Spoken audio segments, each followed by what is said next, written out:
Hey there, and welcome to U Talk.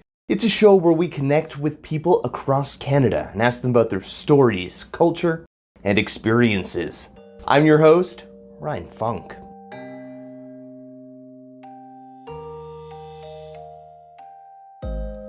In the 2016 census, 7.6 million people, that's approximately 22% of the population, identified as a part of a community, including a visible minority. Roughly 75% of Canada's population growth is attributed to immigration. In 2036, immigrants will represent around 30% of Canada's population. And in that 2016 census, 1.6 million individuals identified as Indigenous, a member of a First Nation, Inuit, or Metis. The number of individuals identifying as a visible minority is increasing, and our representation in media should follow suit. Let's take a look at the victories here in Canada of representation in media, a documentary called Subjects of Desire, and the Fascination Film Festival, which highlights movies created by the Asian diaspora here in North America. Let's get into it. A new award-winning documentary directed by Jennifer Holness tackles the often dangerous portrayals of Black women in media and the shift in North American beauty standards towards embracing Black female aesthetics. Jennifer sat down with me to discuss the film and how we can improve representation in our media. Hi, my name is Jen Holness. I'm a writer, producer, and director, and I directed the film Subjects of Desire. I actually have my own production company, Hungry Eyes Media, and I've been sort of making film and television for the last, 20 years. So what first got you on that bug for making media and documentaries? So you know what it is that, when I grew up, there was three of us and we didn't have a lot of money. I didn't really understand how to make films or any way to get into the industry and so forth. I met my partner at York University and he was in film studies. And that was what kind of opened up the idea that I could work in film and television. But when I first started out, I had graduated from York University with a specialized honors in policy analysis and political science, a fancy political science degree. And I decided that I wasn't going to go into politics or become a lawyer, any of those kinds of things. And I just decided I was going to try film. And that was the thing. But what the backstory, though, was that growing up, I would write at home. I was a completely avid reader. And I didn't actually have those connections or see those connections. But then I read, for example, Stephen King on writing. The fact that I was writing as a kid and that I was reading as a kid, that there was a natural in me around telling stories. And when I graduated, I decided to move and pursue that. And then I started out producing primarily. In my producing, I was always story editing. I was always writing stuff. And then I realized that that I wanted to write, which is what I had been doing from a kid. And then I decided that, and I started doing that. And it helped that I had actually taught myself how to produce so that I was able to do the writing and the producing. And then on the documentary side, my very first professional project, I co-directed a documentary about Black Canadian history. And I was really, really jazzed about that project. And we did it with the National Film Board, and it really turned out well. And I wanted to direct more documentaries, but, I had 3 kids. I was writing drama. I was, producing drama, and I was also producing other people's documentaries because I always loved documentaries, always kept a foot in it. So even though I wasn't directing, I was producing other people's docs. And then I guess in 2017, I made a decision that, my kids were older. I really had sort of probably not pursued this element of filmmaking, directing documentaries that I really loved and that I think I was, good at. I hadn't done that, and I decided it was time. And so that is how I ended up, after making my first documentary in 2000, to make my second documentary, but a feature this time, Mhm. starting in 2017 and delivering it in 2021. Isn't that just fun how like your path can like just lead you to a certain spot that you didn't initially expect to reach? Completely. My entire career is like that because, like I said, what I went to university for, I completely didn't do. But, I think what it is was being brave. When I graduated, I was invited to actually submit to law school. My grades were really good. I had like the program I pursued. I could either go into business, like I could go for an MBA, or I could go for on the law side. And I didn't want to do that, but I think you know I was brave. I decided at a very young age, like, no, that's not what I want to do. I don't know what this film thing is, but it feels right. I went with my gut, I went with my instinct, and then I'm a really hard worker.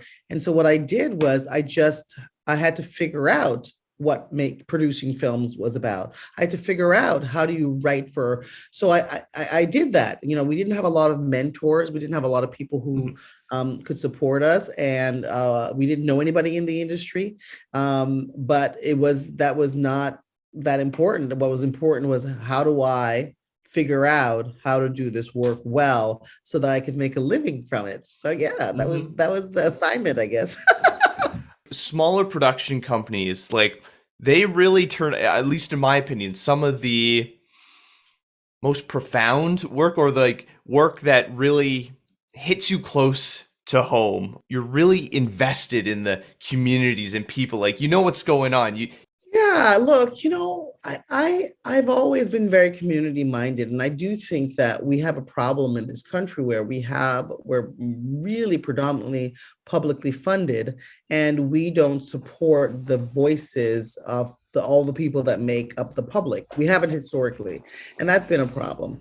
And so being outside of the story engine of Canada, like in terms of my community and any focus on our stories, has really, it is a painful thing. I mean, everybody, every group wants to be seen and heard. We want to believe and know that we count. And being a part of the media world, that's it. Someone told me, and it's brilliant. It was Dr. Charmaine Nelson. She said, we know about slavery, most people, 99% of people know about slavery, predominantly because of the movies they've seen. Mhm. Very few of us like randomly will go into a bookstore and say, hey man, I'm going to read this treatise on slavery, right? But yet we know a bunch of stuff about slavery comes from movies. And so that's the power of media. That's the power of story and cinema. And so imagine spending most of your life where so few people have been given the opportunity to tell stories about your community, and when they have done it, it's been very narrow. So it's maybe just been about slavery. It's not been about the nuances of, like what you might go through if you look like this as a Black girl, or if you come from this household as a Black boy, you know what I mean?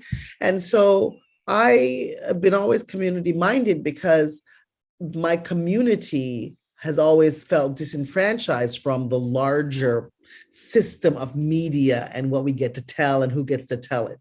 So I think, though, oftentimes that's where the beauty of the unknown comes. You get like a story that takes you into a world or into a space that you thought you knew, and then you realize something incredibly pivotal or something personal. I mean, there's just a lot of story out there and there's an exciting times, and where we're now starting to see the value. I mean, I didn't watch it, but all these folks watch Squid Game. I hate Oh, shows it's where people get murdered. I hate murdering shows. It's upsetting to me. I read The Hunger Games because my kids were reading it, but I couldn't watch the movies because I just was so traumatized from the books. I don't like that extreme violence, but like with Squid Game, for example, everybody watched this show. And and guess what, that's because someone recognized story out of that community, out of those creators, was valuable to the larger, and it engaged people, right? Mhm. And that's what we have to do. We have to expand our story world, and that comes out of community.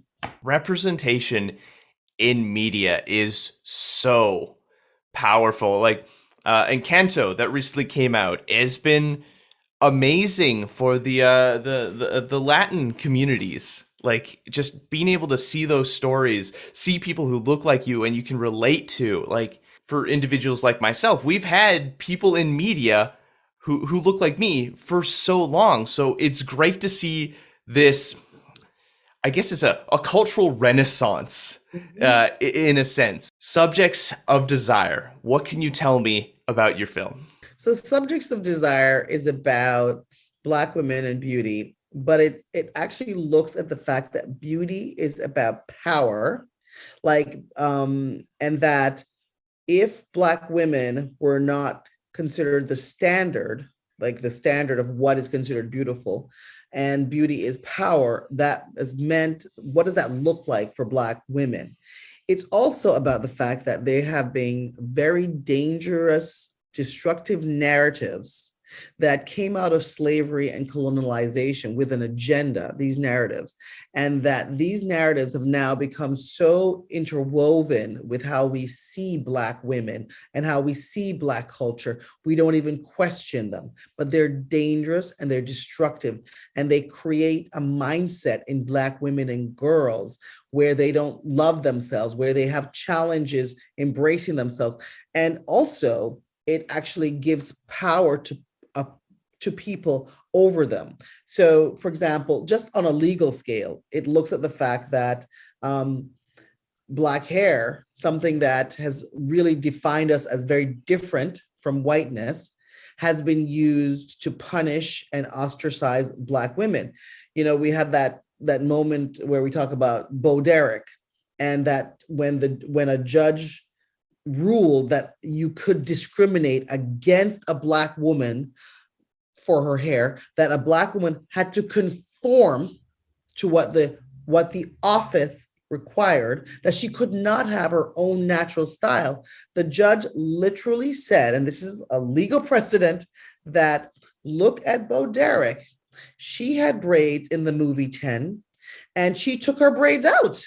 So hair is mutable.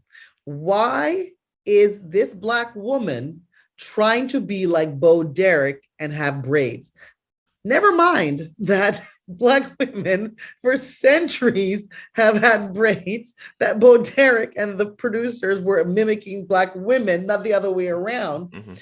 But that is used to actually cement in law the ability that if I go to the workplace with my hair in cornrows, my boss could say, you can change your hair because our policy is that we have to have this kind of hair. So this is the kind of stuff that's been happening to Black women. And then people turn around and says, well, why are Black women straightening their hair with chemicals? That's dangerous. They must be crazy. They must want to look white. Versus the fact that society has actually made it almost impossible up until a certain point for Black women to walk around in the hair that God gave them. Yeah, So, talking about yeah. the hair, it reminded me a few years ago, like when you'd go Google search like professional hairstyles, it would only be like white people Yeah, and their hair. Um, completely. I just quickly did a Google search now. I mean, it's still overwhelmingly non-representative of people in the workforce, but there are a few in there It's now. changing. It's changing. But I got to tell you, when I was 15 years old, I put braids in my hair, went to work at Shoppers Drug Mart because I had a good job, I thought. And my boss told me that my hair was rude and sent me home, told me I had to change my hair if I wanted to work there. So these are the things. I mean, think about it. How debilitating something like Mhm. that is. It's like, especially since for me, in not having straight hair, always wanting to have straight hair, and then I put braids in, so I had long like braids, and I was like, what? I'm fly, looking so good.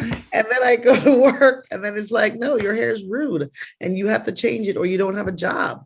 I mean, but then the other stereotypes, the mammy, the Jezebel, the sapphire.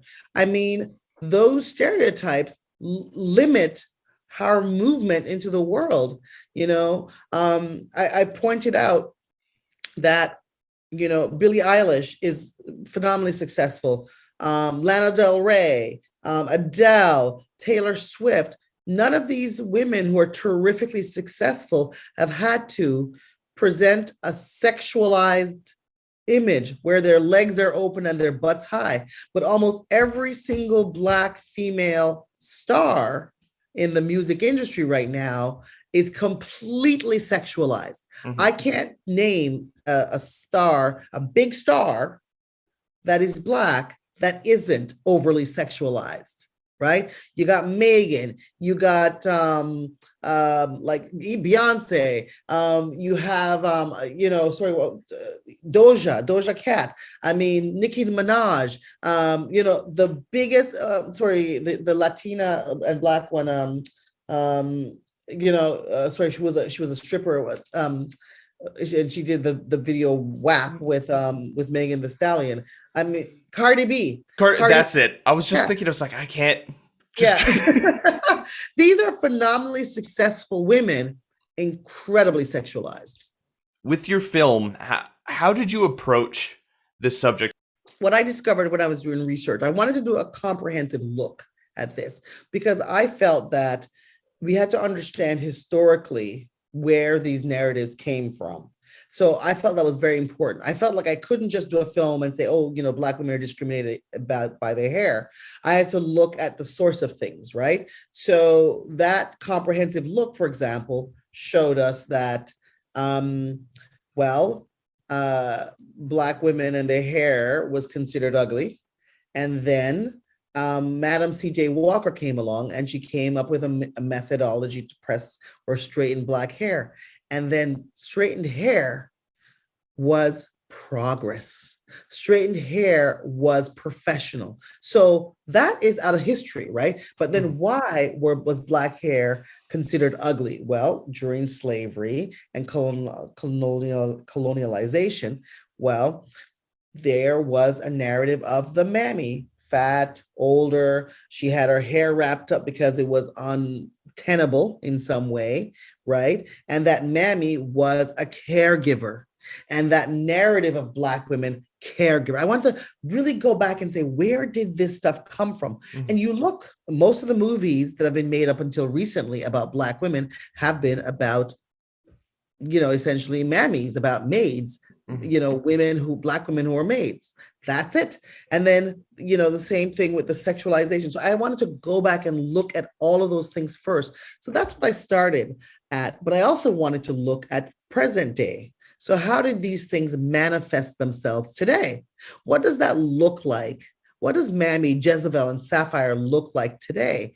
It looks like the snip, snap, angry Black woman. Oh my gosh, she's crazy. It looks like the very sexualized Black woman. And, and other than that, it looks like that Black woman who's fat and unattractive. And she's just there, though, to complain, but also serve.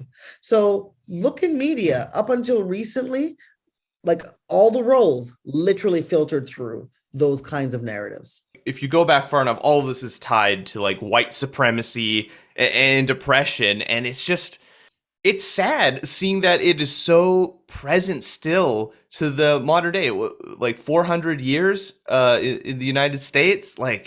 There's people invested in actually maintaining that. I mean, we've seen what's happened, in the political landscape in America to some extent, where people are like, let's take out the knowledge or the information about some of these structures, and they call it critical race theory. Let's take it out. Let's not teach anybody this stuff, and let's just teach them the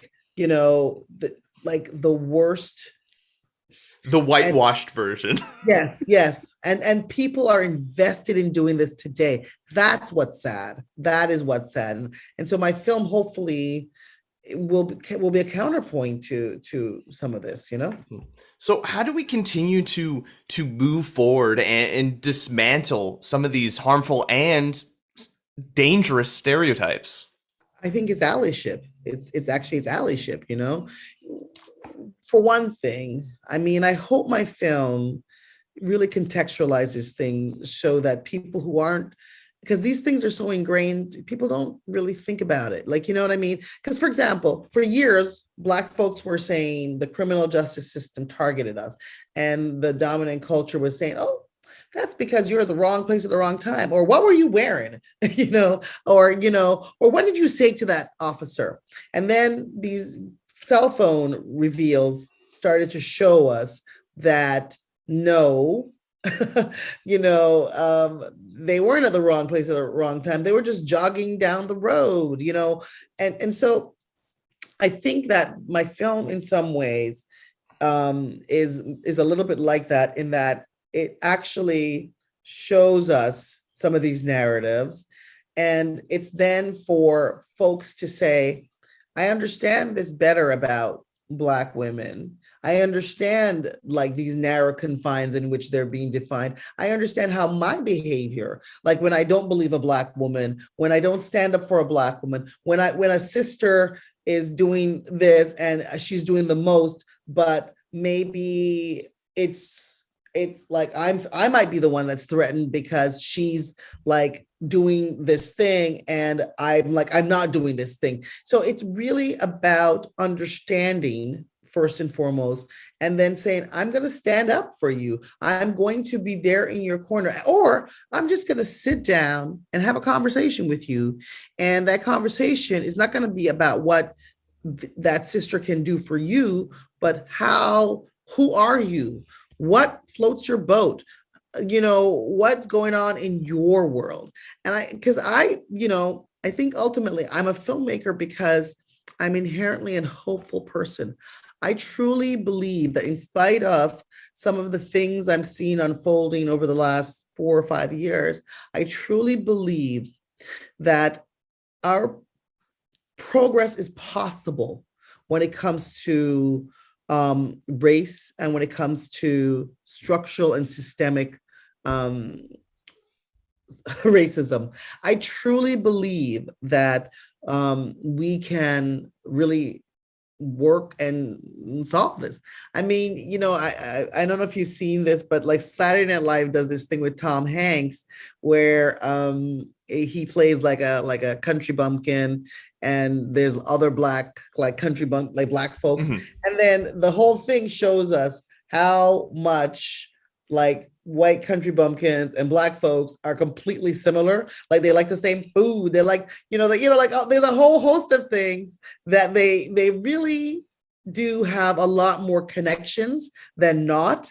And Mhm. so I don't know. I'm always hopeful that that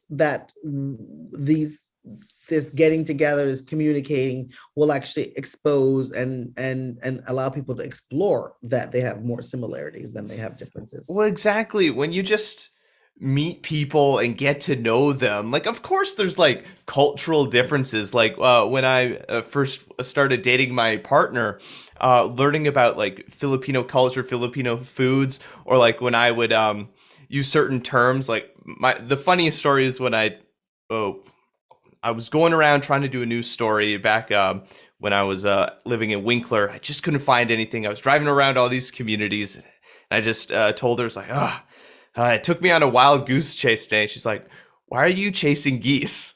Okay. Yeah. And it's just Yeah. such a cute thing. And so there's things like that I've shared, like things that I thought were just common knowledge and just ingrained, but just those different cultural aspects. But like, just because there's differences doesn't mean that's a bad thing. Like, you can learn from each other.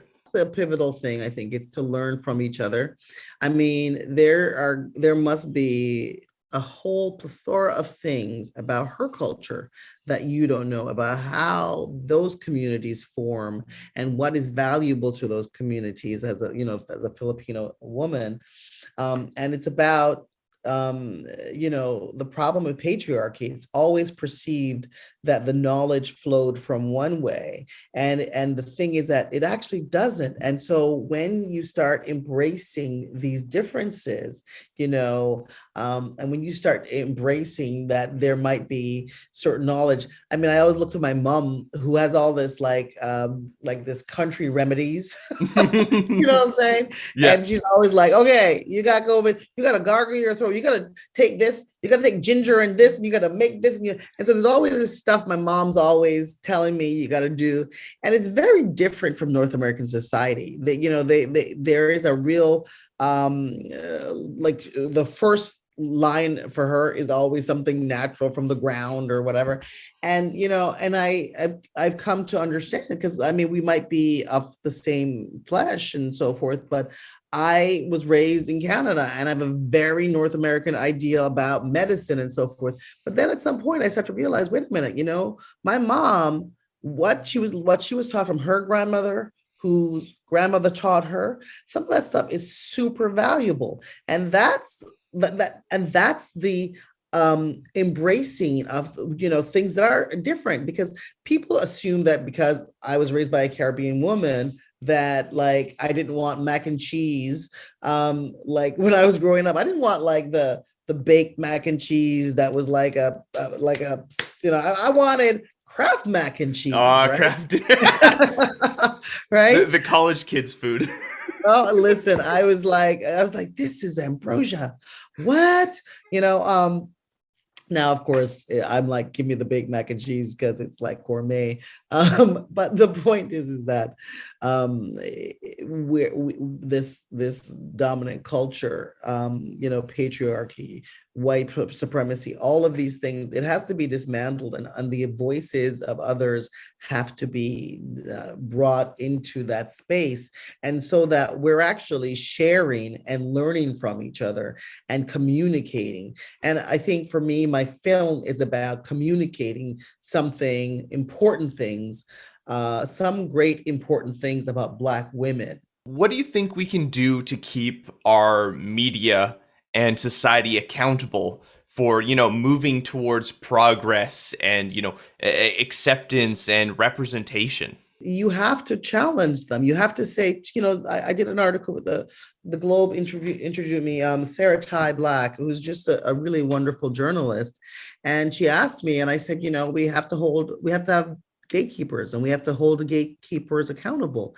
And so what that means is that we have to challenge it. So rather than saying, oh, I have my film and it's doing really great or whatever, and I've arrived, I'm saying I'm actually putting it out there that we have to hold these people, the decision makers, accountable. So what we have to do is that sometimes it might not be in our full interest to actually hold people accountable, but we must do this.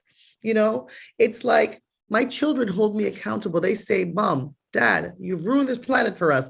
The environment sucks. We can't maybe get homes. We don't, they're worried, and my children are holding me accountable. And so what that means is that when, one of them became a vegetarian and one of them became vegan, we embraced that. And we then shifted our eating habits, which, by the way, for being Caribbean, it's like, they're like, are you crazy? So that's me being accountable as much as I can. So we have to hold, because, for example, my children hold me accountable. And so we must say to the institution, also we have to look at what was promised. What are people saying that they intend to do? And if they're not doing it, we got to go back to them and say, hey, man, you said this. We're not seeing this. We also have to be honest, we have to actually stop this madness where people think that there is no truth. And what I mean is like, it's this truth, it's that truth. No. Some things are true. And for those things, we can stop explaining away and,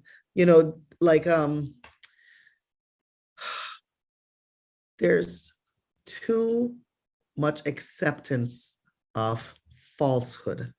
And when we come across it, we have to say, this is what's happening. We have to stand up for what is right. We have to stand up for each other, and we have to stand up for, what is a true thing. Is there a systemic problem with Black men in the criminal justice system? Absolutely. Do they get um, different sentences for the same crime? Absolutely. Are they profiled at a higher level? Absolutely. These are truths. And so, what are we willing to do to make that not be the case? Right. And that's what I'm trying to say, is that so we have to really hold our gatekeepers responsible for what they say that they're going to do. And we have to also stand up when we see a truth being dismantled or broken, or we're creating some alternative version of reality to justify injustice. We got to stand together on these things, because the way things are going, we can't just let things continue. Like, the status quo is just not acceptable. Like, if like being a progressive, it's all about moving forward towards the betterment of everyone. And I mean, subjects of desire, it's a first step in kind of bringing awareness to the problems that we're seeing within our media and society. And now people can see it, and they can be inspired to work together towards greater things. That's my hope. That's definitely one of my goals and hopes. I want, young Black girls, for example, to watch this film and understand that they're not at fault, that the things that they're feeling are actually true and they come from a certain place. I want young white girls to say, okay, this is my friend, and this is how I can be a better friend, because now I understand certain things about, what's happening here, pretending that these things don't exist or whatever. I want those things to be, to fall away. And so, yes, I'm hopeful. And I know that in the screenings that I've had, and, the conversations people have brought to me about the film, I do think that it's actually having some great impacts in this way. And that, I mean, as a filmmaker, to have impact, to know that people are watching your work and seeing value and actually getting something from it that they can bring to their lives, I think it's very powerful to me, and I feel very, very grateful for that. Well, Jen, it's been so great talking with you. I've had a lot of fun learning about your life, and just, discussing like the real things in reality that we need to be focusing on and challenging. Where can people go to find out more about Hungry Eyes Media and Subjects of Desire? Okay. Geez, I'm so bad with this. Okay, so Subjects of Desire is going to be on TVO on Feb 1st.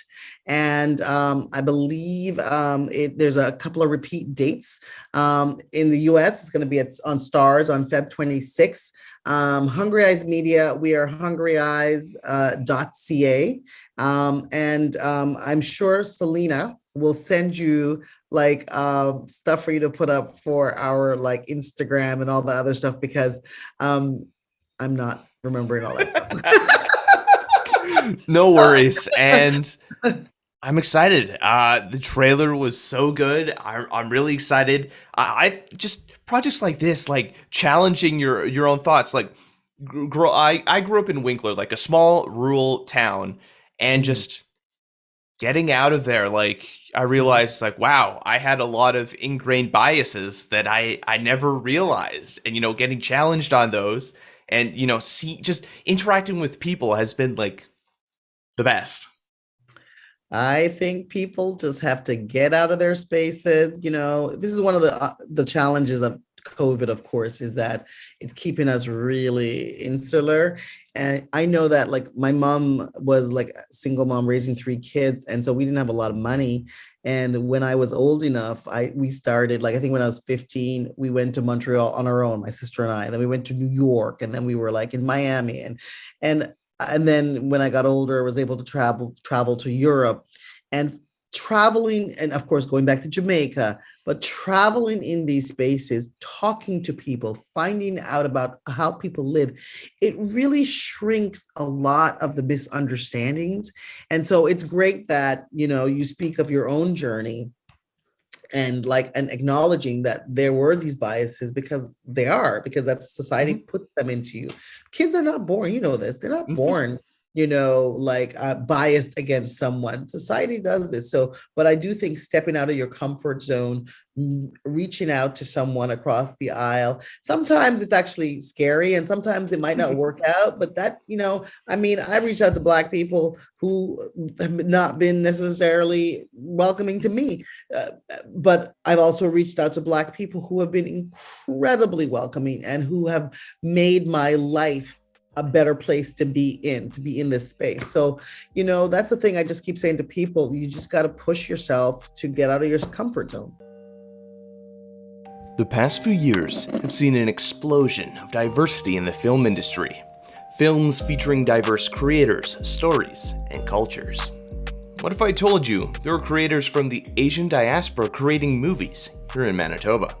The Fascination Film Festival showcases films in Winnipeg and Calgary made by creators in Manitoba, across Canada, and the United States. Hi, I'm Alan Wong. I'm the president of the Fascination Film Festival and also the executive director of the Gimli International Film Festival.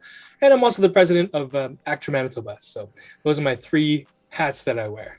Very cool. So 2 film festivals. So you must be very passionate about films then. Yeah, well, I mean, I've worked in film for probably about almost 20 years, I would say. And no, actually, yeah, about 20 years. And started off as an actor, and obviously loved movies growing up. And yeah, so it's always been a goal of mine to work in the industry, and so here I am. Another quick question, just what is your favorite film of all time? Oh man, that's a good question. Well, I always have new favorites, right? Because as new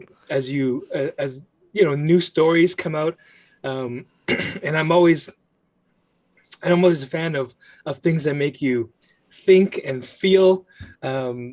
Stories that inspire you, that are also like touch you in certain ways, like that are poignant or something like that, but also entertaining, right? So I'm a huge fan of like all the superhero movies that are coming out now because I grew up on comic books, and so that's a huge deal for me, to see all of my childhood come to life, basically, right? But I actually just watched Everything Everywhere All at Once, Okay. and it's fantastic. I'd say it's definitely my favorite movie that I've seen this year so far, and I've seen a lot of good movies this year. So That's like the multi-dimensional movie, right? yeah. What is Written it, and directed by A24? Daniels, and stars Michelle Yeoh and Ki Kwan, who you I didn't realize this until I saw the film, but he's the actor from Indiana Jones and the Temple of Doom that played Short Round. No way. Yeah, No so way. Small so world. everybody's like, you're always wondering whatever happened to that kid, right? And now we know. Yeah, I'm really a fan of these kind of like gritty art films that have kind of been Mhm. coming out. They're just a lot of fun, very different. But yes, Marvel movies are also a really good experience. Currently going through Moon Knight when the episodes come out.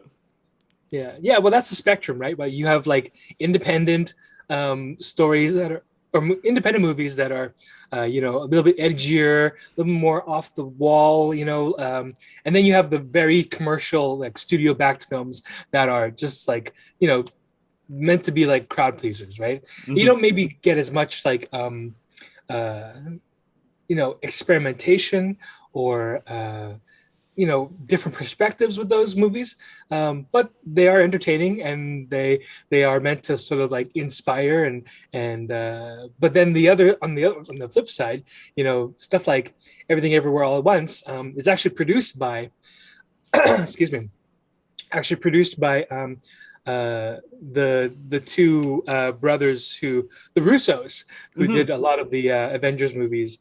So it's executive produced by the Russos, and you can definitely tell it's got a bit of um, that superhero esque type of mentality behind it, but it's just a unique way of telling the story of the multiverses. And yeah, anyways, I've We been can go on thinking all about it day for the about past that. couple of days. I can Yeah. go on all day, exactly. And and I've been thinking about this movie for the past couple of days because I just saw it on Sunday, and so like it's been firmly entrenched in my mind for the past couple of days. And so like that's a sign of a good movie, right? When it stays with you afterwards and you like can't stop thinking about it. And that kind of feeds into the Fascination Asian Film Festival, like celebrating Asian films. So what can you tell me about this festival? Yeah, so this is not necessarily celebrating films in the Asian cinematic landscape because there are lots of those. Mhm. Like China's got a huge movie market now, India's got a huge movie market, Korea's got a huge movie market, but this is much actually more focusing on the talents and contributions and work of Asians in Canada and in the United States because a lot of their stories are very there's a lot of correlations. So it's more about the diaspora, right?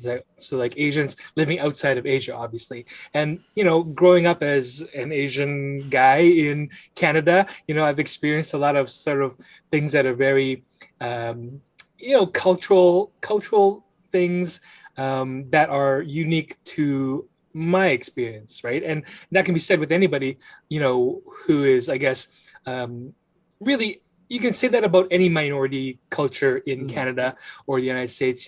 They've always got one foot in one culture and the other foot in the mainstream culture here.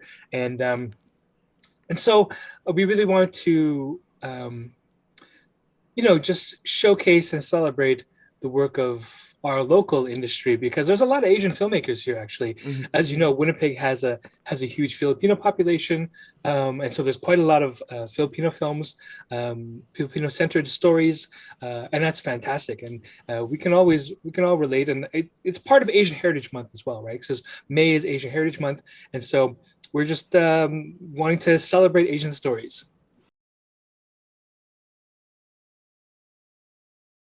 There was a call for submissions earlier this year. How was engagement for that? Pretty decent. We got a good batch of submissions, and unfortunately, you can't. We wish we could play them all, but we can't, right? So unfortunately, we had to select.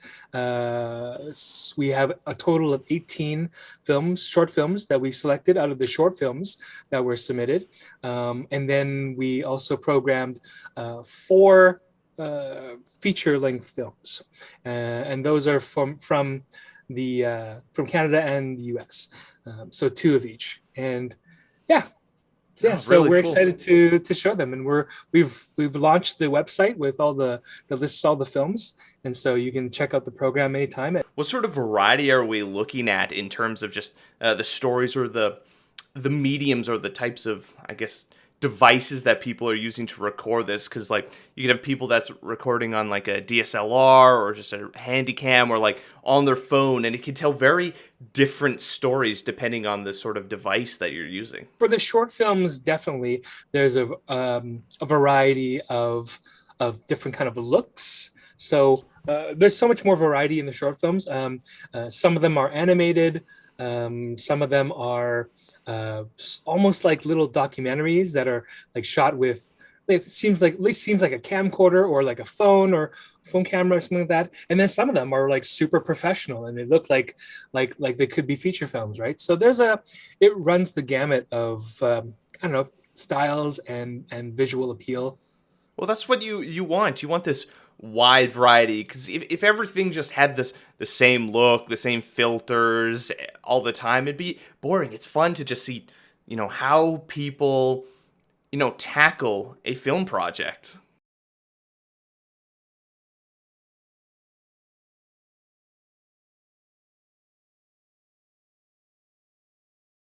Is the event going to be in person this year, or is it going to be online? We are doing an in-person event this year. It's going to be mostly held at Cinematheque downtown. And we're doing actually a concurrent festival in Calgary as well, and that festival will be held at their new Central Public Library, which is a beautiful space. And so they've got us beat when it comes to capacity. Their theater holds 300, whereas ours only holds 85.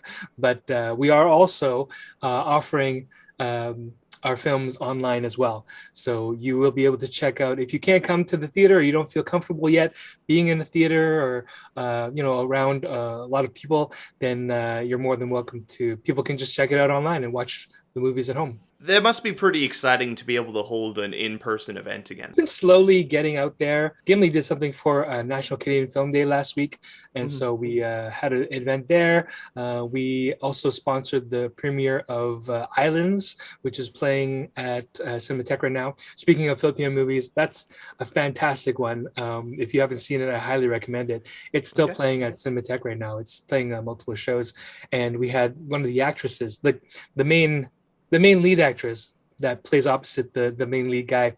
We had her come down for a live Q&A session with the director, and the director zoomed in from New York. And so it was really cool to get that hybrid virtual and in-person engagement. And it really, like, the technology now is great that it really, you can do it without really any lag at all. Like, there's no problems at all, like with him zooming in and us being able to have a conversation with him and then her at the same time in the theater. So that's something that we're planning on doing actually for both Winnipeg and Calgary, is so that any Q&A that we do, the filmmakers, whether they be in LA or Toronto or Vancouver, they can zoom in, and both theaters in Winnipeg and Calgary will be able to participate in those Q&As. What were some other challenges that setting up this festival had during the pandemic? Oh, that's a good question. I mean, like, we actually planned on doing this first in 2020 and obviously had to cancel because it was this like March, shut everything down, April shut everything down. And we're like, okay, I guess we're not doing this because we don't know when it's going to be over. Right. And then last year, we ended up getting a grant that would help to solidify the festival and really like help us get it going. And so we were able to do a virtual festival last year with on a virtual platform with the help of Cinematheque. Actually, we kind of piggybacked off of their virtual platform, and then we set up so that we would stream basically all of our Q&As and live events. We would just stream them to our social media channels, so Facebook and YouTube, and it really worked out pretty well. I think a lot of people who wanted to check things out, they could. And, people were pretty used to watching content online last year, right? This year, I feel like, maybe people are getting a little bit tired of it and they want to be out in person, within reason. Cinematheque still has a vaccine mandate. So you have to show proof of vaccination when you go to see movies at Cinematheque. So it'll be the same for our festival. That'll be the requirement. But, obviously, if you can't come in person, you can always check things out online. Is there a particular short movie or short film that you're like, yes, this is the one to look out for? Our opening night film is Scarborough, which is just won the Canadian Screen Award for Best Motion Picture. It also won awards for Best Direction and acting award as well for one of the kids actually in the movie, 13-year-old Filipino kid actually named Liam Diaz, who is great in the movie. And the movie, if you've ever heard of it, it's based on a novel, critically acclaimed novel by Catherine Hernandez, and it was part of the Canada Reads, that CBC Canada Reads competition. It was part of that a few years ago, and then from that came this movie, and then now this movie's award winning as well, right? So it's going to be good. It's based on a great story. It's really about three families that I would say underprivileged communities in Scarborough that are connected through a teacher and a specific kind of class. So it's really beautiful, and sometimes a little bit sad. Obviously, there's some reality in there, and but at the end there's hope, and so that's what makes it beautiful. Why is it important to, share these Asian created stories, or like Asian Canadian, Asian American, or the diaspora of Asians here in the Americas, and just having a festival to celebrate them? A lot of the mainstream stuff, I mean, it's getting better. It's definitely getting better, but representation and Asian stories aren't as common. You don't really see them, as much in like popular culture, but they're out there, and there is lots of people trying to tell these stories and make movies and make documentaries about Asian experiences. And so having festivals to sort of help promote that and highlight that and give those films a place to screen and be a place to be seen, I think is important. And really it's the festivals that are doing that. And it's kind of a stepping stone, right? A lot of people, if they are making their first feature or second feature, they're submitting it to festivals, and hopefully with the goal of like generating some buzz for themselves, and also learning. Every movie you make is you learn something else, and you're building upon those skills that you've developed before, and I think the goal for a lot of people is obviously just to like make better projects, make better movies, elevate their craft, elevate their art, tell stories that are meaningful to them. And it doesn't always happen with, it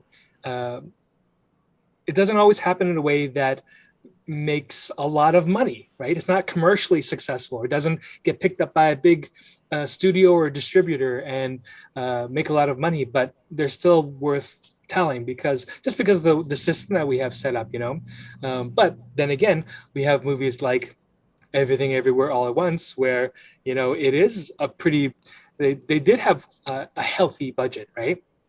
And they were able to do some pretty amazing things, even with the budget that they had, because even though it may not have been like a Marvel movie for sure, it definitely wasn't that high of a budget, but they were able to do some pretty amazing things with clever editing and just like clever special effects work.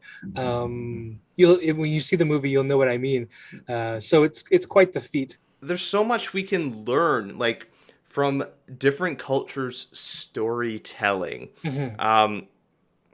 A big criticism I have of a lot of Western films right now in terms of like action is the amount of cutting that they do sometimes, where it's like scene, whereas at least in like China with some of their like kung fu movies, or like movies that Jackie Chan did back in the day, just staying on the shot, following with the movement. And I think there's a lot to be learned from different cinematography approaches, different videography, and just storytelling. Yeah, for sure. Yeah, and you're right. You're completely right. There's lots to be learned from watching stories of different people. Like I always love a variety. I never watch the same movies over and over again, right? Like who does that? That would be ridiculous, because you get bored so quickly. Partially it's also to expose people to that. Like if you don't go to a festival, where else are you going to watch these types of films, right? Like they don't show them on Netflix, or they don't show them on television, or sometimes in the theater. If you go, you don't really see too many of these. Yeah, it's not trending on social media. Right. So, our job is to sort of like try to find. Our job as programmers and as curators of festivals is to try to sort through films and find those that are, deserving of more praise and more exposure than they're getting.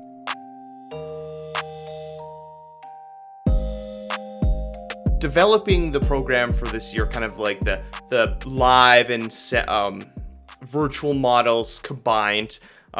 Are there things that you learned that you're going to be applying, to the festival moving forward? Definitely been a bit of a learning curve when it comes to doing both, a multi-city festival as well, right? So it's been a lot of work to get everything organized. When it comes to like learning about things, I think that we're learning now in the process of organizing all this, sort of like what the tools are, right? What the tools are and how to be efficient with efficient with our work, and how best to put everything together and make it accessible to the public.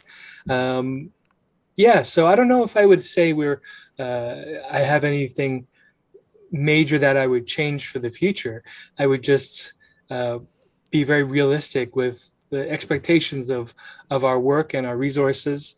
It takes a lot of hours and people to put something like this together. And so I'm super grateful. We've got a fantastic group of volunteer organizers. We're all volunteers, putting this on. And so devoting a lot of time and effort to it. There's some people who obviously like contractors that kind of are paid for specific things, but most of the organizers themselves are volunteers. And so, yeah, it's just about making that work and then making it so that people aren't overwhelmed, because people are always also juggling other jobs and families and other life obligations. And so that's all part of it, right? From an organizer perspective. Hey, enjoying the content by You Multicultural? Why don't you subscribe to stay up to date with everything that we're doing? While you're at it, why don't you check out our website at u-channel.ca. We've got podcasts, articles, videos highlighting the diversity of communities here in Canada. I'm Ryan Funk. This was U Talk, and have yourself a good one.